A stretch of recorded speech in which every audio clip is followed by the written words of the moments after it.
सभी को नमस्कार। प्यारे बच्चों को ढेर सारा प्यार। हम 10th बोर्ड में जो ग्रामर का टॉपिक है उसमें हमने पिछली क्लास में जो चर्चा की, अगली क्लास में नया टॉपिक लेके आए हैं, संधि।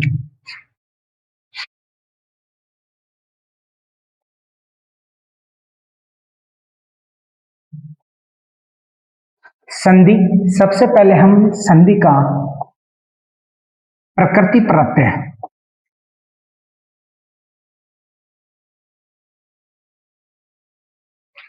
प्रकृति प्रत्यय का मतलब है उत्पत्ति की। संस्कृत में इस शब्द की उत्पत्ति कैसे हुई है?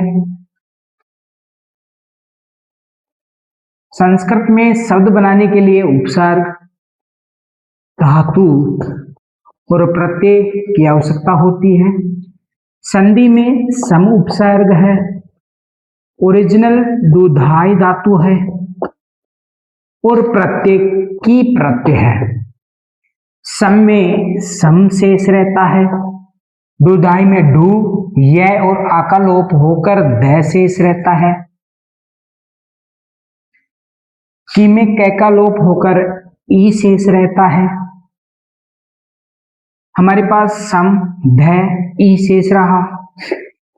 संधि की प्रक्रिया धीन में मै का न हो जाता है, आगे ध बचा हुआ है, यहां ई शेष है। सबको जोड़ेंगे हम तो स न आधा है, द भी हाफ है, परंतु इसमें व्यंजन में स्वर मिल जाने के कारण ये धी बन गया। हमारा रूप यहाँ पे संधि निष्पन्न होता है। संधि को एक ही लाइन में अगर इसका प्रकृति प्रत्यय लिखेंगे तो हम लिख सकते हैं सम उपसर्ग पूर्वक दुधाई धातु से की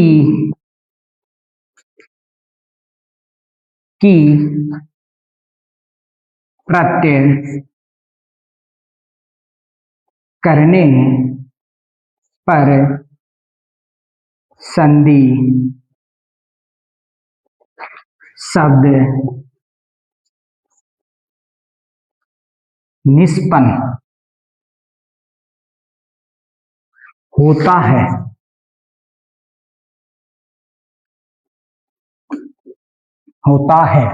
संधि सम शब्द में सम उपसर्ग है, दुधाई धातु है, की प्रत्यय है, इनमें शेष रहकर सम ध ई शेष रहता है। मै का न हो जाता है तो हमारा जब सभी वर्णों को जोड़ेंगे तो संधि शब्द निष्पन्न होता है।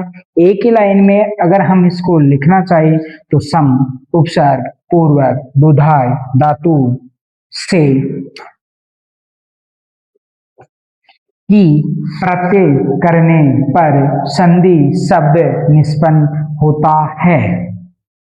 इसी प्रक्रिया में हम संधि शब्द का अर्थ, संधि शब्द का अर्थ क्या होता है? संधि शब्द का अर्थ होता है जोड़ना, दो वर्णों को जोड़ना। संधि की परिभाषा जानेंगे हम। संधि की परिभाषा है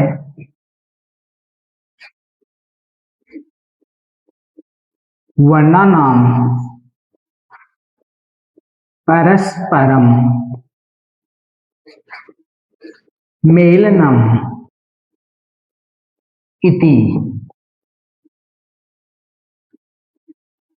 संधि कथ्यते।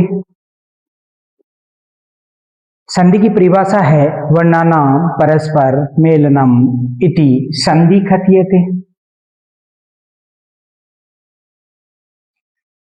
वर्णानाम परस्परम मेलनम इति संधि कथ्यते। अगर हम हिंदी में इसको जानेंगे तो वर्णों के परस्पर मिलने को संधि कहते हैं। ये हमारा हिंदी वर्जन रहेगा, ये संस्कृत वर्जन है। सेकंड वाली परिभाषा अगर हम लिखें, जो एक संस्कृत के रूप में मोस्ट भी मानी जाती है, वो है परः सन्निकर्षः संहिता। परः सन्निकर्षः संहिता, संधि को ही संहिता कहा गया है। सन्निकर्ष का मतलब होता है पास पास मिलना, पर का मतलब बाद वाला और पहले वाला वर्ण पास पास मिलना ही संधि कहलाता है। जैसे ए एक वर्ण है, पिछली क्लास में पढ़े थे हम, उसी के बाद में सेकंड वर्ण अगर ए आता है तो इन दोनों को मिलने को ही हम संधि कहते हैं। जो भी वर्ड बनता है, जो भी वर्ण बनता है, उसे ही हम संधि कहते हैं। संधि वर्णों के मध्य होती है, दो वर्णों के मेल को ही संधि कहते हैं। तो संस्कृत वाली परिभाषा है वर्णानाम परस्पर मेलनम इति संधि कथ्यते। दूसरी परिभाषा है परः सन्निकर्षः संहिता। हम इनका स्क्रीनशॉट निकाल सकते हैं, नोटबुक में राइट कर सकते हैं। संधि की परिभाषा पढ़ने के बाद, संधि का प्रकृति प्रत्यय पढ़ने के बाद हम पढ़ेंगे संधि के भेद। संधि के भेद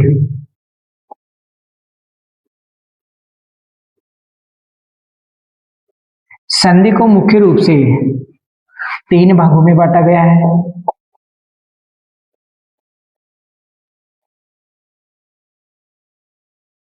भेद 3 भागों में बांटा गया है। फर्स्ट वाला भेद है स्वर संधि, सेकंड वाला भेद है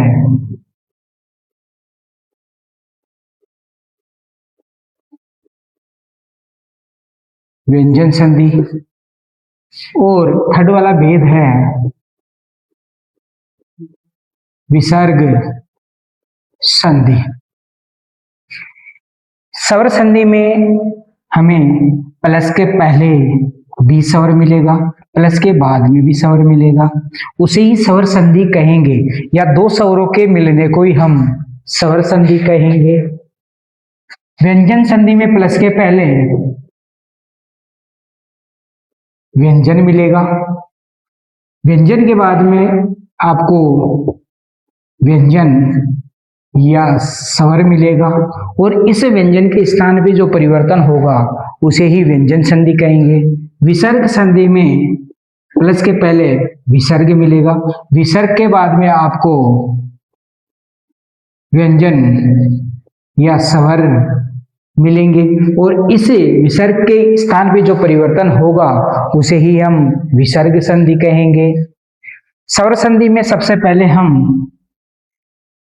जो स्वर संधि के भेद हैं उनमें दीर्घ स्वर संधि पढ़ेंगे,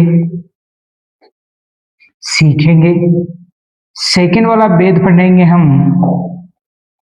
गुण स्वर संधि। थर्ड वाला भेद पढ़ेंगे हम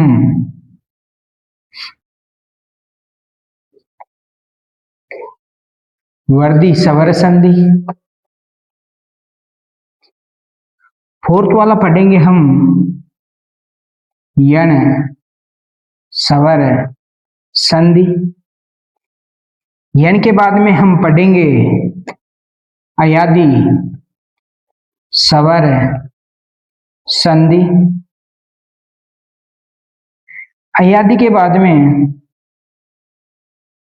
पूर्व रूप स्वर संधि। पूर्व रूप के बाद में पढ़ेंगे लास्ट वाली जो संधि रहेगी पर रूप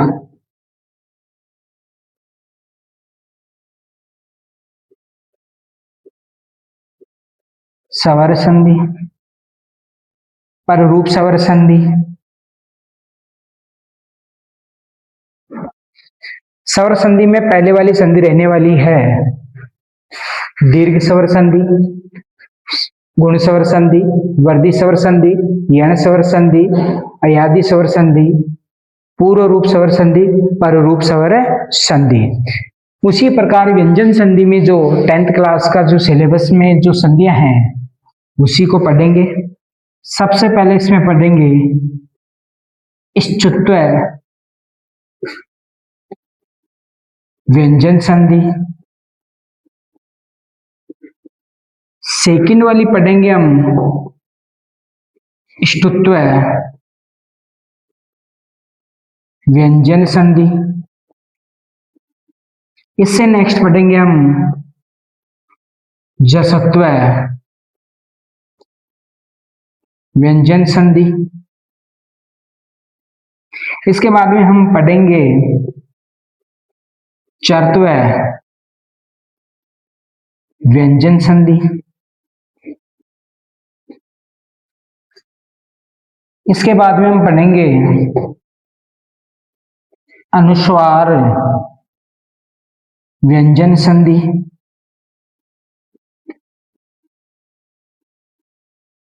मुख्य रूप से व्यंजन संधि में जो संधियां रहने वाली है वो है इष्टुत्व व्यंजन संधि, इष्टुत्व व्यंजन संधि, जसत्व व्यंजन संधि, चारत्व व्यंजन संधि और अनुस्वार व्यंजन संधि। नेक्स्ट जो विसर्ग संधि में अपने सिलेबस में जो भी है, पाठ्यक्रम में जो भी है, वही संधियां हम यहाँ विस्तार पूर्वक पढ़ेंगे। उनमें सबसे पहले संधि है सत्व विसर्ग संधि, सत्व विसर्ग संधि। सेकंड वाली संधि पढ़ेंगे हम उत्व विसर्ग संधि। उत्व के बाद में हम पढ़ेंगे ऋत्व विसर्ग संधि। ऋत्व के बाद में हम पढ़ेंगे विसर्ग लोप संधि। विसर्ग संधि में जो मुख्य संधियां हैं वो जो रहने वाली है, फर्स्ट वाली सत्व विसर्ग संधि, उत्व विसर्ग संधि, ऋत्व विसर्ग संधि, विसर्ग लोप संधि। 10th सिलेबस में जो भी नया पाठ्यक्रम आया है उसमें दीर्घ स्वर संधि और गुण स्वर संधि, दीर्घ संधि और गुण स्वर संधि का पाठ नहीं है, परंतु उसको पढ़ना पड़ेगा क्योंकि विसर्ग संधि में अनेक संधियों में गुण संधि काम आती है और दीर्घ स्वर संधि काम आती है। विसर्ग संधि में सबसे पहले वाली संधि सत्व विसर्ग, उत्व, ऋत्व और विसर्ग लोप रहेगी।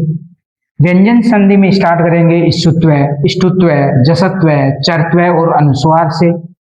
उसी प्रकार स्वर संधि में हम स्टार्ट करेंगे दीर्घ स्वर, गुण स्वर, वर्धी स्वर, यण स्वर, अयादि, पूर्व रूप और पर रूप संधि पढ़ेंगे। इस क्लास में हमारा टॉपिक ये रहेंगे, संधियों को विस्तार पूर्वक पढ़ेंगे, जीरो लेवल से पढ़ेंगे और अच्छी तरह से पढ़ेंगे। जब तक हमारे को ज्ञान नहीं हो जाए तब तक पढ़ेंगे हम। आप अपने सिलेबस के अनुसार स्क्रीनशॉट ले सकते हो, आपकी नोटबुक में ऐड कर सकते हो। अब जो संधि रहने वाली है, स्वर संधि रहने वाली है, वो अपनी नेक्स्ट क्लास में रहेगी। धन्यवाद।